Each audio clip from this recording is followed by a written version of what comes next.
Olá, eu sou a Renata Quadros e esse é o Recontando Casos, canal onde eu trago vocês aqui para a sala da minha casa e reconto um caso, daquele jeitinho que a gente gosta, com bastante detalhes e vídeos longos. Vocês que me acompanham aqui no canal há algum tempo, talvez tenham percebido que a maioria dos casos que eu trago aqui são casos que de alguma forma trazem mais do que o crime em si. Eu não costumo escolher um caso por ele ser muito pesado ou ter detalhes muito trágicos ou sórdidos.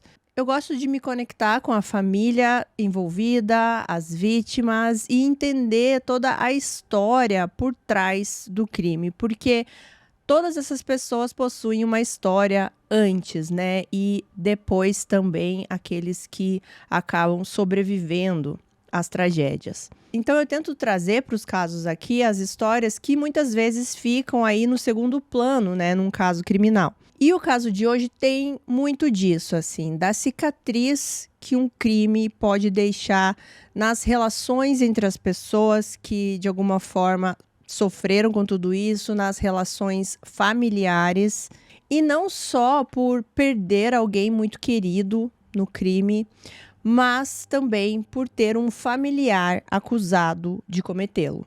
Hoje a gente vai conhecer o caso da Risa Traxler e a sua irmã Jodi Traxler e o que aconteceu com toda a sua família até o crime ser resolvido muitos anos depois. Então a gente vai para a cidade de Salisbury, na Carolina do Norte, no ano de 1984. A Risa Traxler tinha 15 anos e nasceu em 10 de outubro de 1968. Os seus pais se chamavam Gary e Vicky e a Risa tinha a sua irmã mais nova, de 13 anos, chamada Jodi Traxler.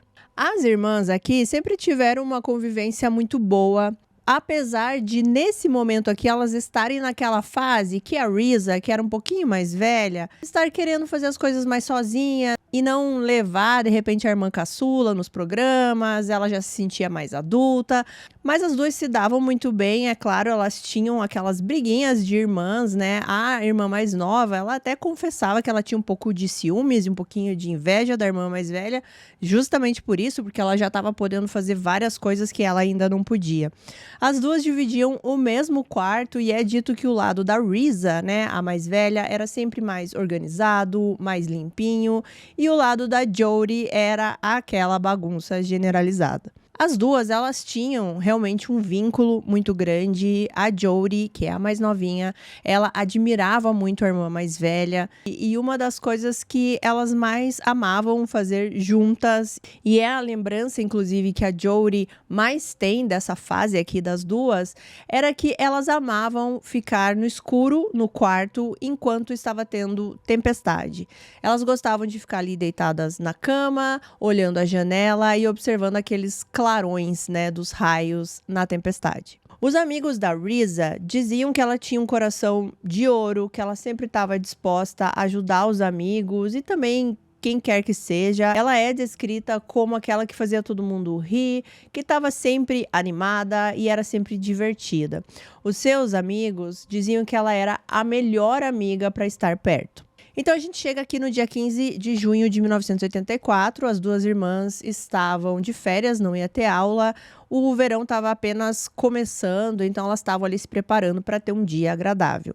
A Risa, ela tinha dois melhores amigos, o Paul e o Jim.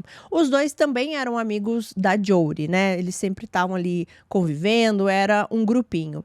Mas aqui nesse dia, a Risa chamou o Paul e o Jim para assistir ali na casa dela a MTV.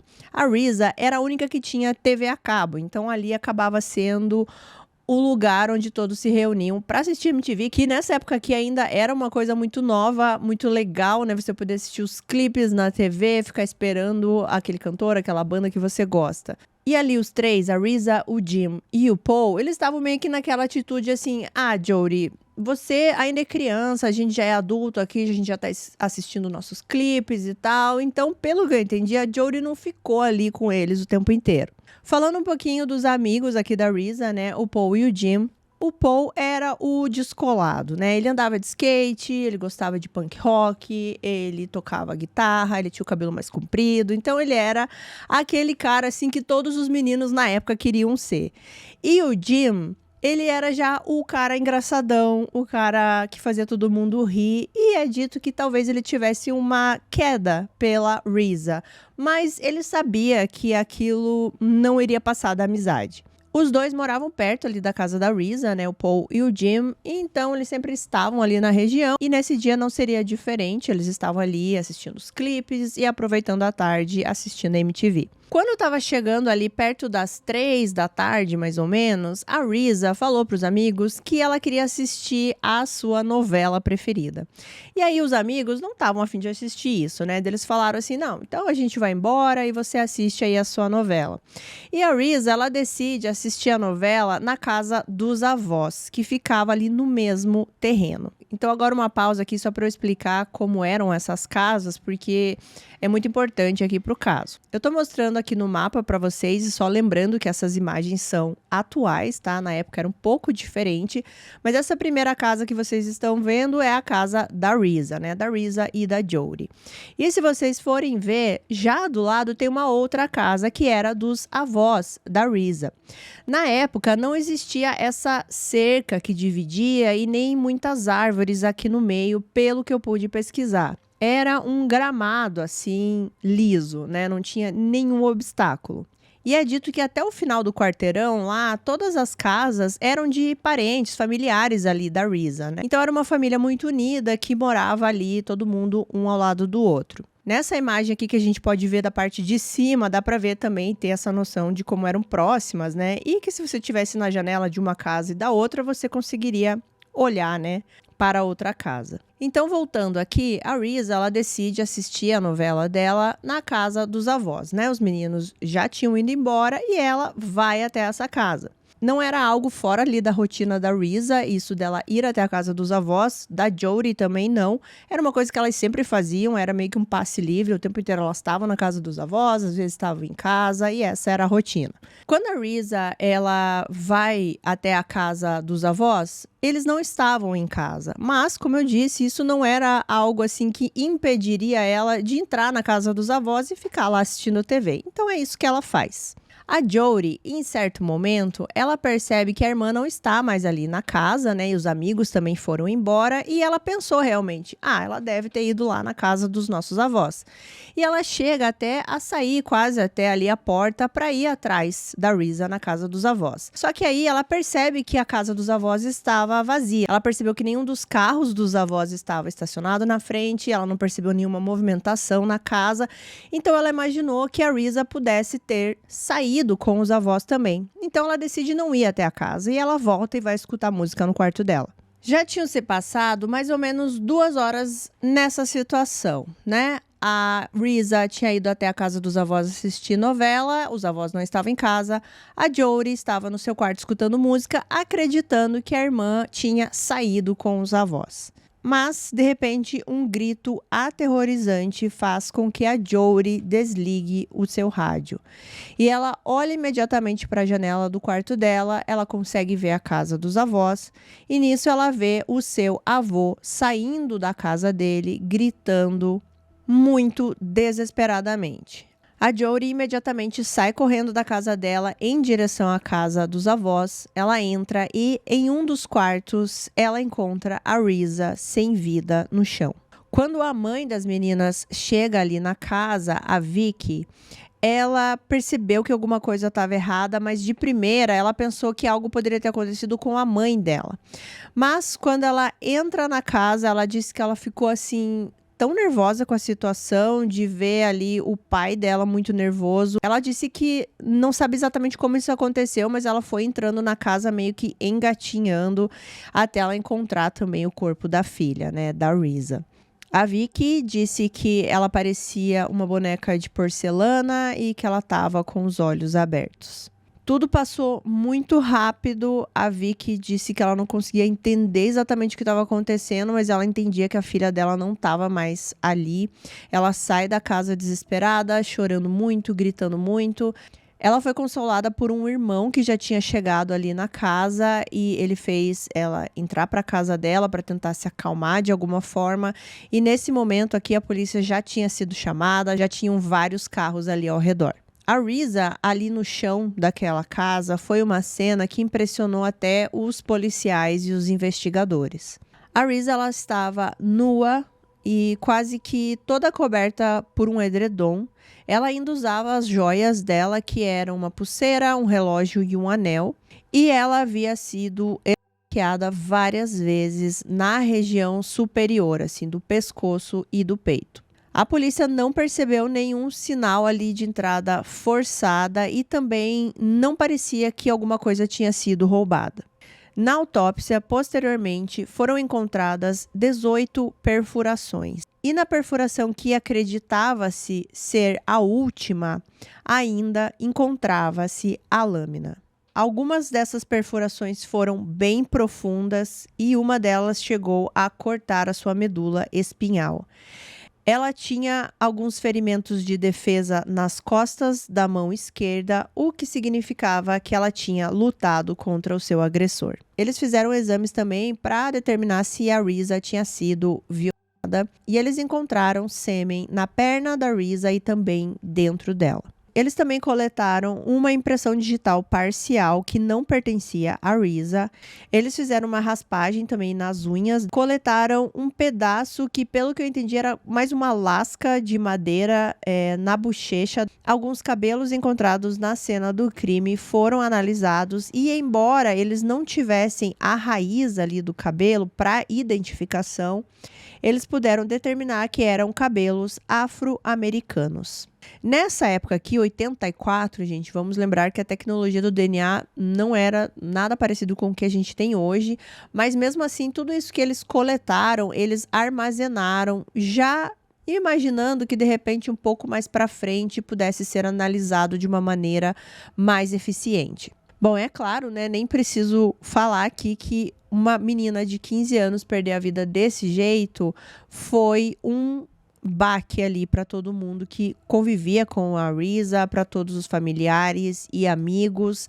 Era uma convivência que eles tinham ali, né? Como eu comentei com vocês, todos eles morando naquele terreno, as casas próximas. A Risa tinha vários amigos, convivia com várias pessoas. Então era aquele clima de harmonia, de felicidade, de alegria e que do nada, no meio de uma tarde de verão, vira tudo isso de cabeça para baixo, assim, foi muito traumatizante para todo mundo. A irmã, né, a Jodie, a mais novinha, agora estava no quarto sozinha, ela tinha que olhar para o outro lado do quarto e ver a cama da irmã vazia. Os amigos também, que tinham acabado de sair ali da casa da Risa e agora sabiam que ela não estava mais viva. E aquela sensação também que eu já citei aqui é que a pessoa está por aí, provavelmente pode ser alguém que conheça todo mundo e ninguém tinha a ideia de quem pudesse ser. A polícia aqui de primeira, né, é claro que ela foi falar com as pessoas que estavam ali com a Risa naquela tarde, né, o Paul, o Jim e a irmã, a Jodie. A polícia não conseguiu nenhuma evidência que ligasse ali os meninos e também a Jodie ao fato em si. A polícia, ela não tinha nenhuma prova, ela não tinha nada que pudesse dizer assim, olha, temos que ficar de olho no Paul, ou no Jim, ou na Jodie, né? Só que o que acontecia? A polícia não tinha nenhuma prova, não conseguia ligar eles ao crime, mas ela também não os descartavam como suspeitos. Então ficava aquela dúvida. Ninguém sabia exatamente o que estava acontecendo. E isso é uma das coisas que vai acontecer bastante aqui nesse caso. A polícia também investigou o avô da Risa, porque ele quem encontrou o corpo, né? O nome dele era Walt. Mas a polícia, conversando com ele ali, percebeu o quão devastado estava esse avô. Tem um dos policiais que interrogou, né, na época, o Walt, ele fala num dos documentários que eu assisti, e ele disse que foi uma das entrevistas mais tristes que ele fez na vida, assim, porque esse avô estava completamente destruído. E eles conseguiram também confirmar o horário que ele chegou na casa, que ele não estava ali antes, e também que não tinha nenhuma evidência que ligasse o avô ao crime. Bom, como eu falei, a polícia, ela investigava, ela não conseguia achar nenhum suspeito, nenhuma evidência que ligasse a ninguém, mas ela também não dizia para todo mundo quem estava sendo descartado como suspeito, né? Ela não dizia, olha, eu não achei nada contra o Paul, contra a Jodie, contra o Walt, que era o avô. Então, o que acontecia? Quando as pessoas não tinham as respostas, elas começam a fazer o quê? Começam a inventar as próprias respostas. Então, várias versões começaram a ser disseminadas aí na cidade. Várias. Tinha a versão de que era um namorado que ninguém conhecia. Tinha a versão que tinha sido o avô e que o avô matava as meninas, o que é uma mentira, isso nunca aconteceu. Tinha a versão que tinha que ter sido alguém da família, porque todo mundo morava ali no mesmo terreno, então era alguém dali. Tinha a versão que tinha sido um dos meninos, né, o Paul ou o Jim. Tinha a versão que a Risa deveria estar com algum menino dentro da casa, tendo relações, e nisso o avô chegou e acabou perdendo a cabeça. Em todos os lugares que você ia ali na cidade, falavam desse assunto, qualquer restaurante, qualquer loja, tava todo mundo com a sua versão. E eram versões sem nenhum fato, era apenas o que eles achavam que tinha acontecido, baseado em nada. Ou baseado em coisas que as pessoas também inventavam. 4 dias depois aqui do acontecido, foi o velório da Risa. E muita gente compareceu a esse velório. Muitos amigos, familiares. Como eu falei, a Risa era uma menina muito querida. Mas muitas pessoas que estavam ali pela curiosidade, para poder ver se descobriam alguma coisa, para poder inventar, de repente, mais alguma coisa. E foi exatamente isso que aconteceu. O rumor de que a Jodie estava envolvida no crime já percorria aí pela cidade, mas depois do velório, isso piorou. Isso porque algumas pessoas que estavam no velório perceberam que a Jodie não estava tão emotiva. Não parecia que ela estava tão triste com a morte da irmã. Falaram que ela estava sem expressão, sem emoção, que ela não chorava.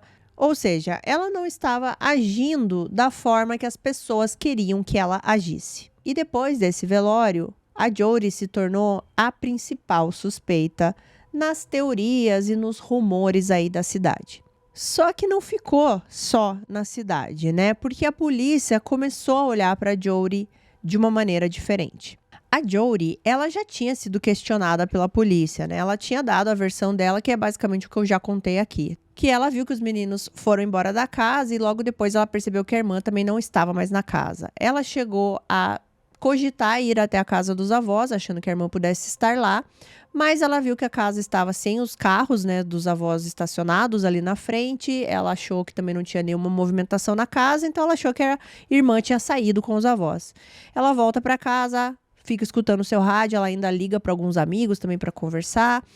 E aí ela escuta, depois de algumas horas, o avô saindo desesperado, gritando da casa. E ela sai da casa, entra na casa dos avós e acaba encontrando a irmã naquele estado terrível. Ela ainda descreveu que era uma cena com muito, muito sangue e que ela conseguiu ver parte do cabelo da irmã ali no chão. Outras testemunhas também foram ouvidas nesse caso e é muito importante que a gente saiba o que elas falaram. Pelo que eu vi num documentário, cerca aí de 8, 9 pessoas falaram que naquela tarde viram um homem negro saindo, correndo ali pelas ruas próximo à casa da Risa. E embora essas pessoas ali divergissem um pouco na descrição física desse homem e também na direção para a qual ele estava correndo, era muito significativo que cerca de 8 ou 9 pessoas viram mais ou menos a mesma coisa. E mesmo aí com a evidência da agressão sexual, daqueles cabelos encontrados, parecia que a polícia não queria ir por esse caminho. Parecia que ela queria ir por um caminho totalmente oposto. E esse boato da Jodie ter alguma coisa a ver com tudo isso não foi parado pela polícia também. Porque a polícia, vocês lembram, ela não tinha nenhuma evidência contra a Jodie. E mesmo assim, eles também não diziam que ela estava descartada. E a Risa, ela tinha uma melhor amiga, e eu vou colocar essa melhor amiga entre aspas aqui. E essa melhor amiga tinha uma mãe que trabalhava nos correios ali da cidade. E as duas começaram a disseminar aí mais ainda esse boato de que a Jodie estava envolvida. E elas falavam desse boato com muita convicção. Elas tinham a certeza absoluta que a Jodie tinha feito isso. E esse boato foi tão forte, foi ficando tão grande, que os próprios amigos ali da Risa e da Jodie e pessoas que conheciam elas começaram a acreditar nesse boato. Ou pelo menos começaram a ficar com uma certa dúvida. Será que a Jodie não pode ter feito alguma coisa? Inclusive o amigo, o Paul, né, que eu citei pra vocês já aqui, que tava na tarde lá assistindo MTV com a Risa, ele começou a meio que acreditar nesses boatos, e também porque a família dele, né, os pais dele ficavam falando que ela tinha alguma coisa a ver, que era pra ele se afastar dela, e isso acontece, né? A amizade do Jim, do Paul com a Jodie acabou. A polícia chegou a interrogar a Jodie, inclusive sem a presença dos pais. Lembrando aqui que a Jodie tinha apenas 13 anos. Eles perguntavam a ela repetidamente se ela havia matado a irmã, e a Jodie continuava a negar isso com todas as forças. Ela dizia que a sua irmã mais velha era uma pessoa maravilhosa e que ela sentia falta dela todos os dias. Ela deu vários tipos de amostra de DNA para a polícia nessa época. Ela deu amostras de cabelo, de unha, de pelos pubianos, saliva, enfim, pensem, gente, tudo isso com essa menina de 13 anos. Em um dos documentários que eu assisti, eles falam sobre encontrar um pedaço de unha da Jodie lá no quarto onde a Risa foi encontrada. E, gente, é claro, né, a Jodie mesma falou nessa época aqui que era muito possível ter unha, cabelo dela naquele quarto, porque ela também frequentava aquele quarto. A casa dos avós era uma extensão da casa delas. Mas para a polícia, gente, era algo assim que parecia revolucionário ter encontrado uma unha da Jodie na cena. Tá, aí nessa hora vocês devem estar se perguntando, tá, mas como é que eles estão achando que é a irmã mais nova, a Jodie, sendo que encontraram sêmen na Risa? Bom, aí a polícia explicava que eles acreditavam que tinham sido duas pessoas, um casal. E eles davam a entender que a mulher aí desse casal, a menina no caso, né, seria a Jodie. Então que a Jodie ajudou alguém a entrar na casa para fazer isso com a irmã, ou ela realmente chamou alguém para dar uma lição na irmã, porque ela tinha ciúmes da irmã. Também começavam a falar de novo do Paul, né, que tinha sido a Jodie e o Paul. Inclusive o Paul, eu assisti em um dos documentários que ele fala que ele pensou em sair do país nessa época, de tão atormentado que ele estava, de tanto medo que ele sentia, porque as pessoas estavam acusando ele de ter cometido um crime tão terrível.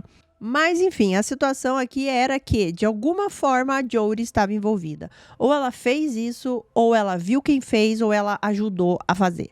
A polícia, ela só olhava nessa direção, né? A famosa visão de túnel, né? Não olha para mais nenhuma outra possibilidade. Na verdade, ela fica olhando só para aquela possibilidade e tenta de todas as formas provar só aquilo ali que eles acreditam que é o certo, mesmo que não tenha nenhuma evidência. E essa falação toda aí ficou tão forte que a própria mãe da Risa e da Jodie começou a acreditar que a filha tinha alguma coisa a ver.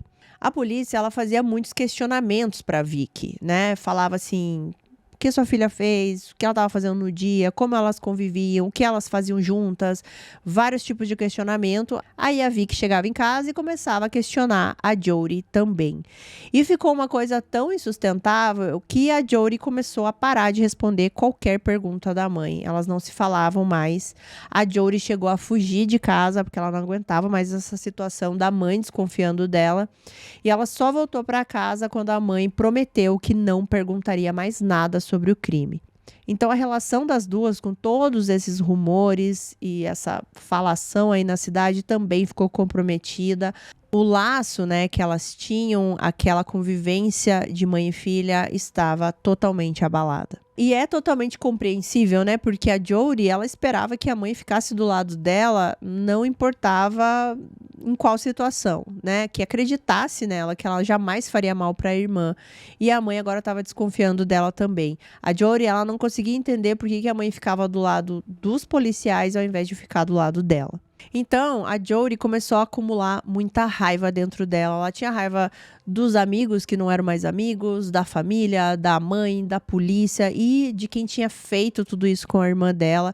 Ela começou a acumular tudo isso dentro dela e foi, claro, né, uma fase muito difícil. E o caso acabou esfriando.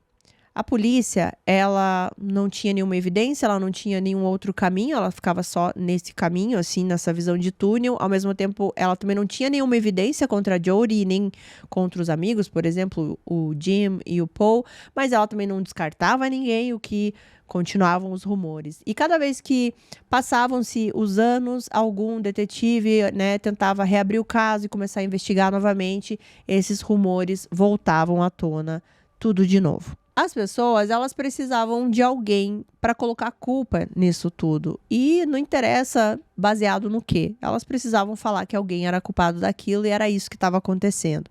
Ainda mais numa cidade pequena, essa cidade aqui de Salisbury tinha 30 mil habitantes mais ou menos aqui nessa época, é muito pequena. Eu vim de uma cidade pequena, se você veio, você pode comentar aqui também, gente. É assim, é terrível. Acontece uma coisa muito assim, desse nível, né, muito grande dentro da cidade, é só sobre isso que vão falar em todos os lugares. As pessoas vão falar o que dá na telha da cabeça delas, elas têm as convicções e as certezas dela, e elas vão o tempo inteiro comentar com o maior número de pessoas possível. A Jodie, né, a família da Jodie, a mãe, o pai, os avós, e também os amigos que estavam sendo ali apontados no crime, aonde eles iam na cidade, eles tinham esses olhares, né, de reprovação. Porque as pessoas realmente acreditavam que alguma dessas pessoas tinha feito aquilo. Então elas iam num restaurante, iam numa loja, a Jodie sentia esse olhar para cima dela, de como se ela realmente fosse uma assassina. A Jodie aqui, ela sempre foi o foco maior dos rumores, mas eles não esqueciam da família também, eles continuavam falando do avô, que o avô tinha feito alguma coisa, o pai, enfim. Eles não conseguiam acreditar que alguém aleatório pudesse ter feito isso. Era alguém relacionado a Reese e principalmente alguém da família. Os anos foram se passando aí nesse caso, a Jodie foi crescendo, amadurecendo, virando uma adulta. E mesmo ela se mudando de região, de cidade, ela conta que sempre em algum momento alguém descobria quem ela era, de tão grande que foi esse caso, né? E ela teve que enfrentar situações realmente muito desagradáveis, dela estar na casa dela e de repente vizinhos chamarem ela de assassina, por exemplo. Eu não consigo entender como as pessoas têm coragem de fazer isso. Ela conta que era como se fosse um fantasma, né? Todos esses rumores que achavam que ela tinha feito e também o que aconteceu com a irmã dela, né? Que até agora não tinha solução. E aí mais anos foram se passando e as coisas foram se modernizando, a internet, redes sociais. E aí, ao invés da gente pensar assim, uma hora vai cair no esquecimento, né? Vão ver que a Jodie não tem nada a ver. Mas pelo contrário, com a rede social, isso se intensificou. E a Jodie, ela acabou encontrando alguns posts no Facebook que falavam do caso da irmã dela. E nos comentários as pessoas ficavam falando que elas sabiam que a Jodie estava envolvida. E uma dessas pessoas que estavam lá comentando era aquela melhor amiga, entre aspas, aqui da Risa, que também ficava alimentando esses boatos lá atrás. Uma coisa que aconteceu nesse meio tempo que foi bem triste foi o falecimento daquele amigo, né, da turminha ali deles, o Jim. Aquele que era o engraçado da turma. É dito que esse boato, né, também atingiu muito ele, né? Ele também sempre estava lá no meio das fofocas, né? Como se ele tivesse alguma coisa a ver. Ou também ele ficar vendo, né, que o amigo era incriminado, que a Jodie era incriminada. Ele não conseguiu passar por isso de uma maneira muito tranquila. Então ele começou a se envolver muito com drogas, com álcool, e ele faleceu aos 48 anos em decorrência aí dos abusos dessas substâncias. Ele ia e entrava aí da reabilitação várias vezes e até tem um áudio num dos documentários que eu escutei, que ele falando isso, assim, pro Paul, né, para aquele amigo, porque eles continuaram amigos. Que ele estava indo para mais uma reabilitação e que ele amava ele como um irmão e que estava sendo muito difícil para ele. Então foi muito triste porque o Jim teve essa decadência aí em decorrência a todos esses boatos. Foi muito difícil para o Jim lidar com todos esses anos de desconfiança e também com o que aconteceu com a amiga dele, com a Risa. E é muito sério, gente, o que as pessoas podem fazer com as outras, apenas inventando coisas, falando o que elas não sabem. E cada pessoa vai lidar de uma forma diferente, né? Quando alguém cria uma mentira sobre você, ou ainda pior ainda, né, dizer que você é culpado ou está envolvido num crime. Para o Jim foi muito difícil e ele acabou não resistindo. Então a gente chega aqui em 2018, 34 anos depois aí do acontecido com a Risa. A Jodie, ela estava ali com cerca de 40 anos mais ou menos, e ela queria algo assim, para calar a boca dessa galera que ficava falando dela. E o que aconteceu? A Jodie, ela um dia estava assistindo aquele programa do Dr. Phil. O Dr. Phil frequentemente é citado em alguns casos de true crime, né? Porque ele passa muito sobre isso, às vezes ele recebe pessoas envolvidas, enfim, é um programa bastante polêmico. Mas o que ele faz nesse programa, por exemplo, é polígrafo. Ele chama um profissional lá para fazer algumas pessoas passarem pelo teste do polígrafo. E a Jodie, assistindo isso, ela viu nesse programa uma chance de poder provar que ela falava a verdade. Ela escreveu um e-mail para o programa, onde ela descrevia tudo o que tinha acontecido, que a irmã dela tinha sido brutalmente assassinada, que ninguém sabia o que tinha acontecido e que as pessoas achavam que tinha sido ela, e ela queria provar que ela não tinha tirado a vida da própria irmã. Ela escreveu esse e-mail e enviou para o programa meio que assim, achando que ninguém ia ler ou ninguém ia dar importância para isso. Mas, pelo contrário, o programa leu o e-mail dela e entrou em contato. Eles planejaram, então, de fazer esse teste do polígrafo ali no ar, no programa, e, curiosamente, a Jodie, ela nunca fez teste de polígrafo na polícia, lá na época que o caso aconteceu. E é dito que, inclusive, ela pediu para os policiais que ela queria passar pelo teste do polígrafo. Várias vezes ela questionou a polícia porque ela não passou e ninguém sabe explicar por quê. Mas agora ela ia fazer isso ao vivo ali para TV, para todo mundo assistir. A Jodie falou como foi ser considerada por décadas a pessoa que tirou a vida da própria irmã, como foi suportar fofocas de uma cidade inteira e que todas essas coisas ainda a assombravam até os dias de hoje. Nesse ponto aqui, a relação da Jodie com a mãe dela, a Vicky, tinha melhorado bastante, né?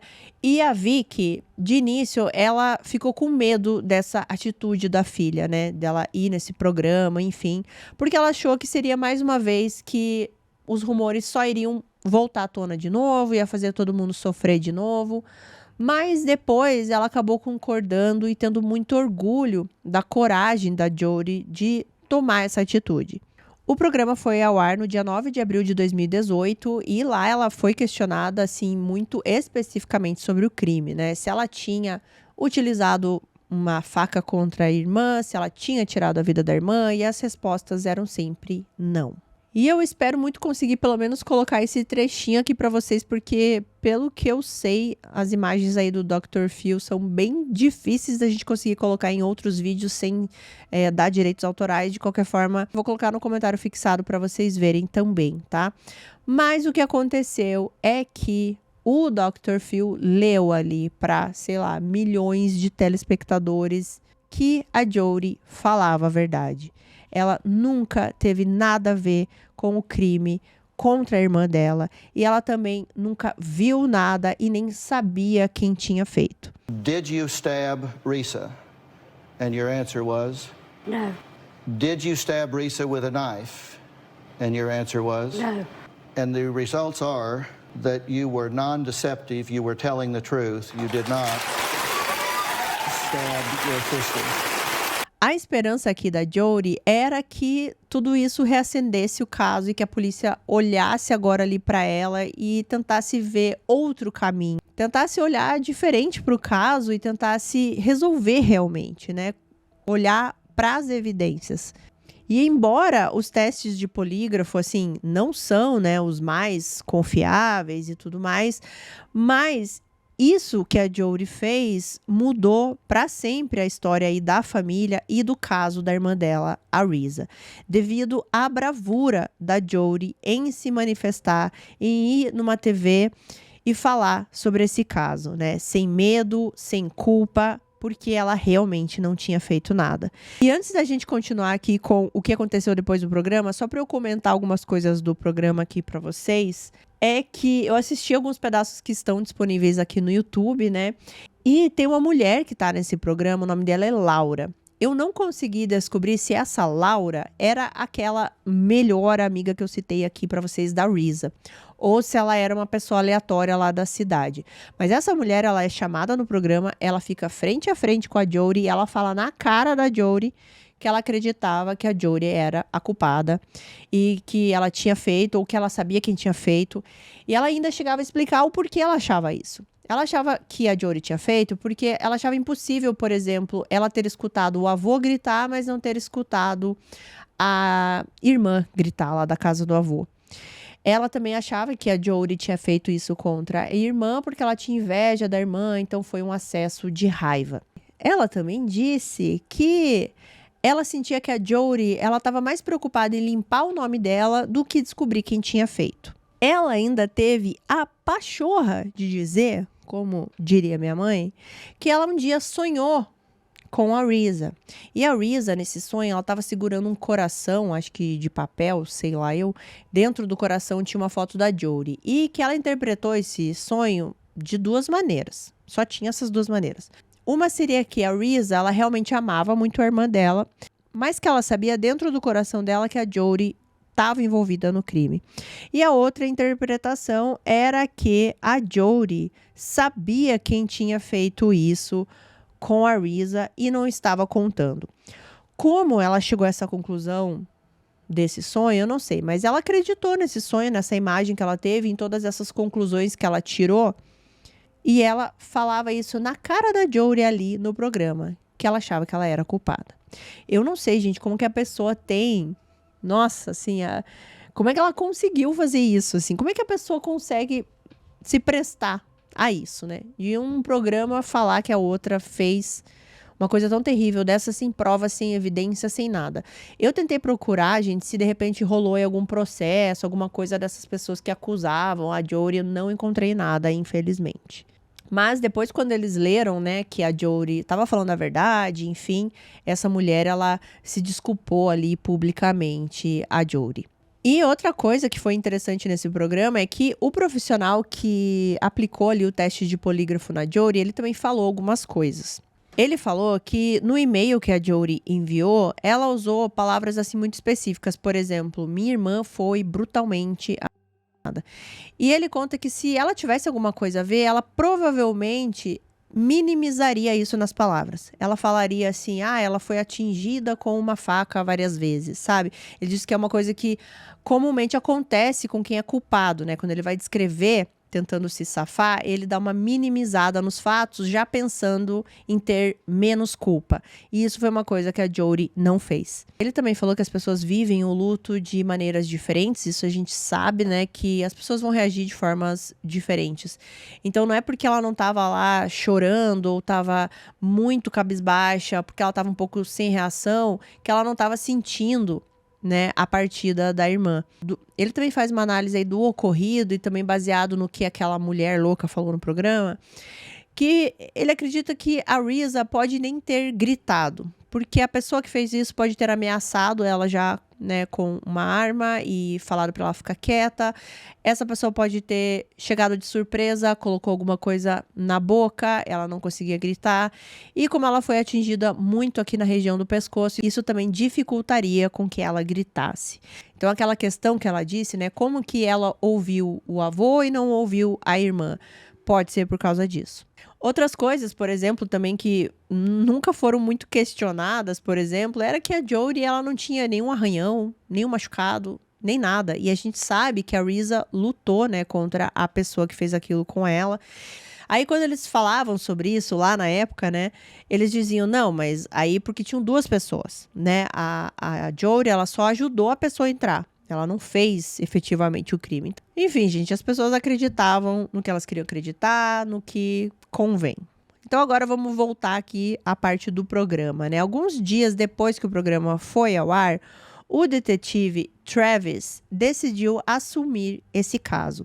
Esse detetive, ele tinha cerca de 6 anos, mais ou menos, quando o caso aconteceu. Ele não lembra, né, da época em si, mas assim que ele se tornou policial, ele já ficou sabendo desse caso, porque ele era um dos casos mais famosos da cidade, até porque não tinha sido resolvido. Ele entrou em contato com a Jody pessoalmente, falando que ele iria reanalisar tudo, reexaminar tudo e que ele queria resolver esse caso, queria dar uma resposta para a família. E principalmente ele disse a Jody que desde que ele tomou conhecimento desse caso, ele sabia que ela nunca esteve envolvida. De início, a primeira medida aí que eles tomaram foi fazer um teste de polígrafo com a Jody ali, né, no departamento deles, para, digamos assim, ter um teste validado ali nas evidências, né, do caso. E a Jody passou novamente nesse teste.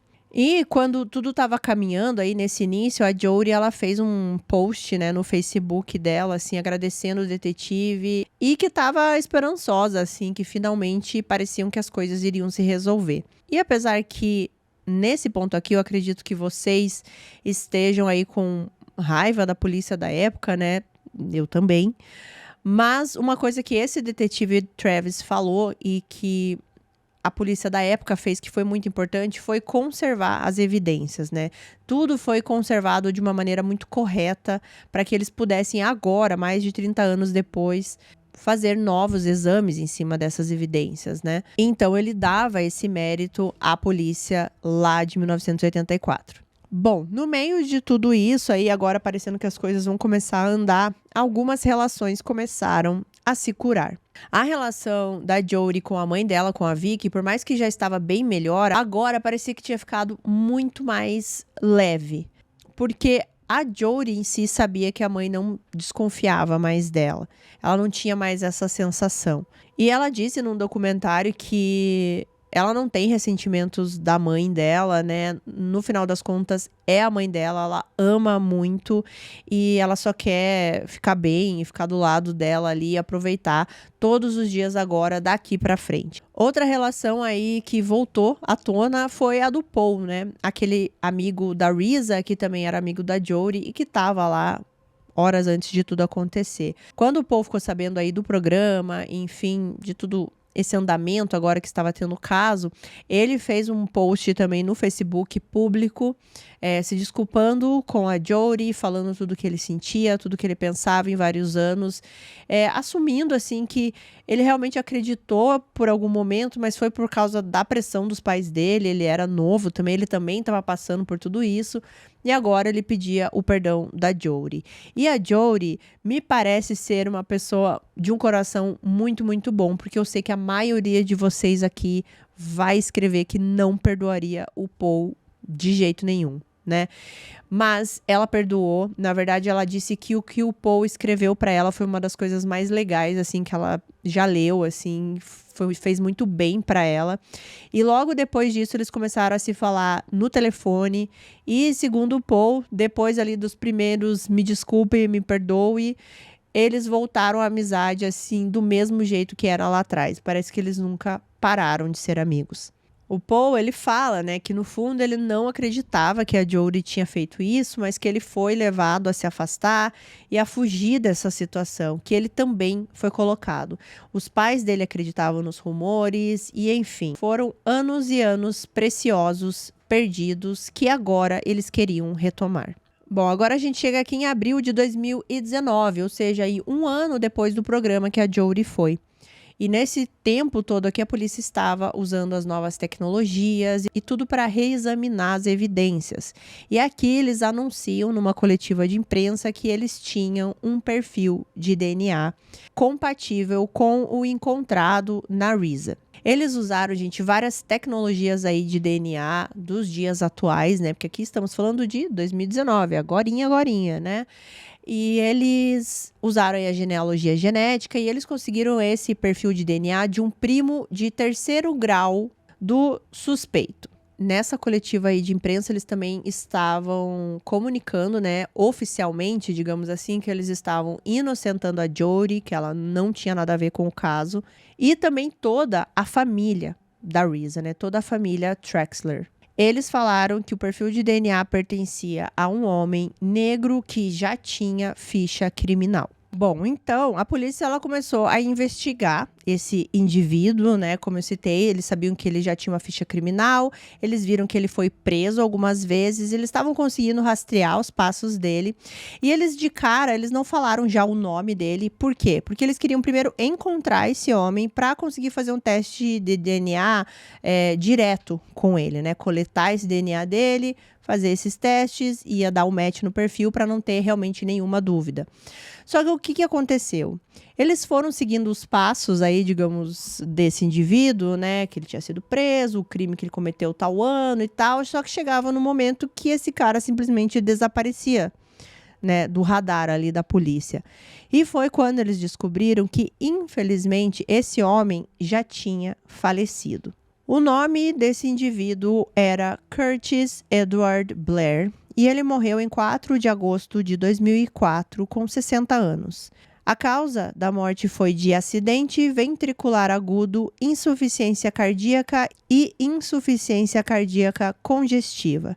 Seus restos mortais foram localizados ali no cemitério da cidade mesmo de Salisbury, onde ele estava preso quando estava vivo. Os investigadores, então, tiveram que exumar esse corpo e fazer um teste de DNA nesses restos mortais. E foi isso que eles fizeram.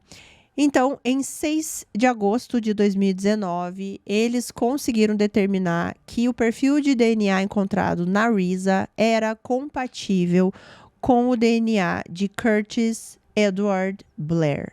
E alguns meses depois, eles decidiram fazer a coletiva de imprensa e anunciar essa descoberta. E quem era o Curtis? Bom, a polícia descobriu que na época aqui do crime, ele trabalhava a 1 quarteirão de distância ali da casa da Reese. Eu vou mostrar aqui no mapa para vocês aonde eu acredito, baseado aí nas pesquisas, que era a fábrica onde ele trabalhava. É mais ou menos nessa região aqui do mapa. É muito perto da casa da Reese. É realmente 1 quarteirão. O nome da empresa era Frito-Lay. Essa empresa ainda existe na cidade, só que agora ela está num lugar bem mais longe. Mas, pelo que eu vi nas pesquisas, realmente era uma dessas fábricas que vocês estão vendo aqui. Então, ele poderia facilmente fazer esse caminho aqui, né? Tanto passando pelo lado da casa da Risa, que era de esquina, ou passando na frente. Como as casas eram assim abertas, um terreno onde todo mundo se frequenta, ele pode ter ou observado a Risa por algum tempo, não só a Risa, mas também a Jodi, ou pode ter sido uma oportunidade, digamos assim, que ele teve ali na hora de estar passando ali e ver a Risa saindo da casa dela até a casa dos avós. Isso, infelizmente, a gente não vai saber. O que a polícia sabe é que depois ali de tudo que aconteceu, né, do caso em si, ele foi morar em San Diego, então ele saiu ali da região. Para o detetive, foi muito frustrante esse final, né? Porque ele queria confrontar esse homem, ele queria que esse homem soubesse que ele foi capturado, né? Pelo crime que ele cometeu, e isso não iria acontecer. A Jodi também teve um certo tipo de frustração, porque ela queria fazer algumas perguntas, né? Para quem tirou a vida da irmã dela, o porquê. O que aconteceu, né? Ela queria saber essas coisas e agora ela não teria essas respostas. Mas, apesar de tudo, era um alívio. Era a resposta que a família e principalmente a Jodi queria dar a todos que inventaram mentiras e espalharam fofocas, que ficaram falando dela e de toda a sua família por trás e sem nenhum medo, nenhum receio de estar acusando ela de um crime tão grave. Infelizmente, para o avô da Risa, né, o Walt, que ficou tão devastado com tudo o que aconteceu e foi ele a primeira pessoa que encontrou, né, ela lá no chão, ele não pôde ver esse crime sendo solucionado, né, e a Jodi sendo inocentada, porque ele faleceu em 2007. Enfim, ninguém da família da Jodi fez nada, nenhum dos amigos da Reese fez nada, nem era ninguém conhecido da Reese. foi Curtis Edward Blair. Ele era o culpado, um homem aleatório que trabalhava ali próximo à casa da Risa. E é claro que muito dessa conta, né, que a família teve que pagar, todos esses traumas, recai sobre a polícia da época, que teve aquela visão de túnel, que não enxergavam as evidências em si.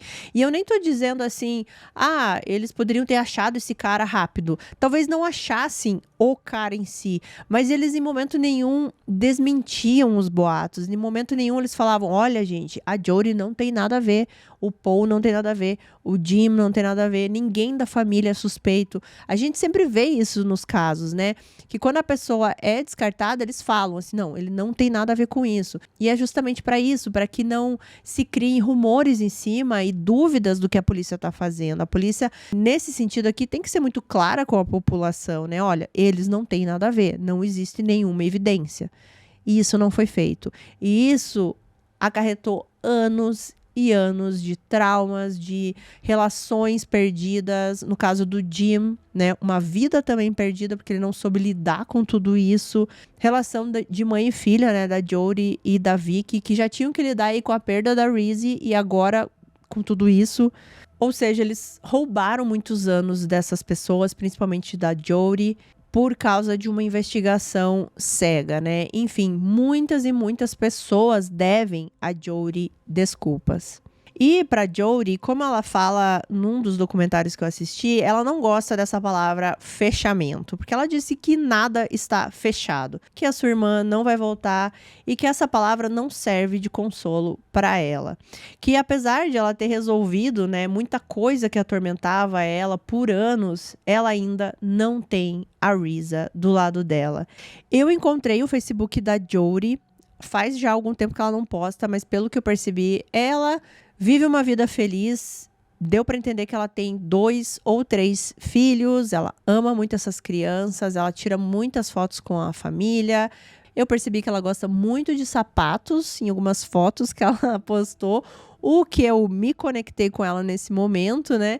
E eu percebi assim que ela é uma pessoa muito forte, né? Porque passar pelo que ela passou aos 13 anos de idade, ela conseguiu passar por tudo isso, né? E mais ainda, depois de tudo isso, ainda olhar para algumas pessoas sem rancor, né? Porque ela poderia, tipo, cortar a relação com a mãe dela, com esse amigo dela, com o Paul, quando na verdade ela só queria, assim, apagar esses anos, apagar todo esse mal entendido que aconteceu e ter essas pessoas que ela ama do lado dela, né? Então ela tem ainda tudo isso, né? Essa força e esse coração bom para perdoar essas pessoas que duvidaram dela. E eu espero, assim, muito que ela continue tendo uma vida feliz, que as pessoas parem de atormentar ela. Eu espero que as pessoas que inventaram coisas dela, que falaram coisas na cara dela, hoje se sintam, assim, muito, muito culpadas com tudo isso e envergonhadas. E esse caso, gente, serve muito pra gente pensar, né, nos julgamentos que a gente faz, nas coisas que a gente fala, nas conclusões que a gente tira, às vezes baseado em nada, sem saber se isso vai ser prejudicial, se não vai, ou às vezes a gente acha que é uma coisa boba, mas para a pessoa em si não é. Às vezes acaba indo aí com o bando, né, com a galera, porque tá todo mundo falando, tá todo mundo criticando. Então, vamos ter cuidado com essas informações falsas, principalmente quando é relacionado a crime. A gente já viu casos aqui no Brasil terríveis de pessoas que foram vítimas aí de mentiras e que acabaram perdendo a vida por causa disso, né? Pessoas que foram falsamente acusadas aí de crimes terríveis e foram linchadas ou executadas por crimes que elas não cometeram. E aí só foram descobrir que era mentira quando a pessoa já estava morta. Aí já é tarde demais. Então, a gente pode achar que é uma coisa banal, eu tô só falando aqui, nananã, mas a gente tem que pensar com responsabilidade no que a gente tá disseminando por aí. E voltando aqui ao que eu falei no início, só para fechar o vídeo, desse caso aqui, era isso que eu queria trazer para vocês, né? Como uma coisa que já é terrível, que foi o crime em si, se tornou algo muito maior, muito mais triste do que já iria ser, baseado aí em fofocas e rumores, né? Como as pessoas conseguem deixar uma coisa que já é tão triste, tão terrível em algo pior ainda. E é isso por causa de hoje, gente. Eu espero que vocês tenham gostado aqui do vídeo. Vamos agradecer aqui os nossos membros maravilhosos do canal, esses nomes que estão aparecendo aqui na tela. Se você quiser fazer parte dos membros do canal, existem 2 planos que você pode participar. Tem um link aqui na descrição. Clica lá que tem tudo explicadinho. E se você não puder ou não quiser ser membro, gente, tá tudo bem? Fica comigo sempre até o final dos vídeos, compartilha, deixa o seu like, comenta muito aqui durante o vídeo, isso ajuda muito o canal a crescer e ao YouTube ver assim, olha, esse Recontando Casos é um canal legal, vou recomendar para mais pessoas. E a gente chegar nos sonhados 100 mil inscritos e eu poder colocar uma plaquinha lá atrás. Vocês me ajudam nessa? Tenho certeza que sim. Se vocês quiserem, tô lá no Instagram, tem o meu Instagram pessoal, o meu Instagram aqui agora do canal, que eu vou postar coisinhas aqui do canal, avisar sobre os vídeos, então, às vezes o YouTube não notifica, eu aviso lá no Recontando Casos no Instagram, tá bom? A gente se vê no próximo vídeo, gente, muito obrigada, se cuidem, por favor, tá? Porque eu fico preocupada com vocês e até o próximo vídeo. Tchau!